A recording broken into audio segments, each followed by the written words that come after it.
today we have with us the ASUS ET2012IGTS all-in-one. It's an all-in-one from ASUS which has a 20-inch screen and it has a touchscreen monitor. It is powered by an Intel Core i3-2120 processor. It has dedicated graphics HD7470M which has a memory of 1 GB. It has a 500 GB internal hard disk and 4 GB of RAM. Now, as you can see, the monitor has a nice thick bezel on the sides. It has a matte black finish. It has a power indicator right here.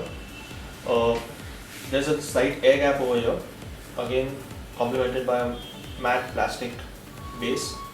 You will see an element of glossiness on the sides over here. That's there. So that is the only glossy element you see on the entire AIO.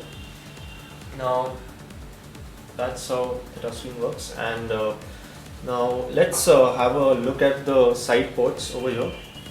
Now, as you can see, the profile is slightly slimmer than what you normally get on AIOs, which are like, maybe bigger than this.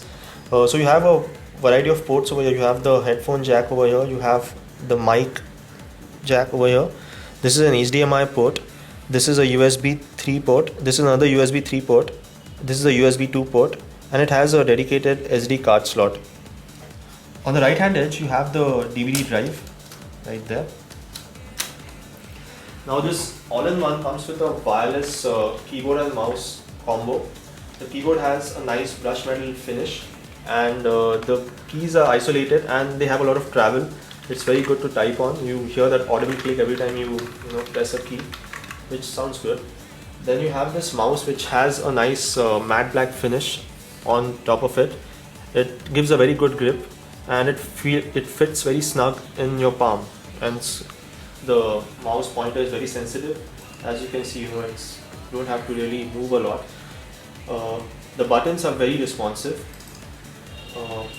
That's another good thing about it. It also comes with a dedicated Windows Media Player remote control, so you can use this as your media center screen as well. It has these buttons on the lower bottom right hand corner for to access the OSD. Now the OSD is not touch, it does not respond to touch, so you have to adjust that with the buttons over here. But we feel this is a very good implementation rather than having a dedicated touch screen for an OSD. Now this is the rear side of the ASUS AIO, and you can see it has a bunch of ports on the bottom right hand side. Now this is the power connector.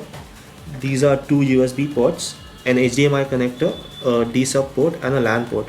Now it also has a port for adding an antenna, so you can use this AIO as a TV screen as well.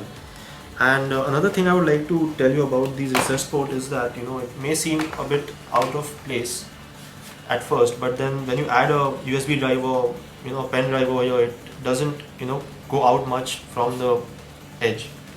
Now it also has a stand on the rear side and it's adjustable, so you can change the orientation according to your needs. Then it gets locked over there, and so you can basically align the monitor at various angles based on your preference.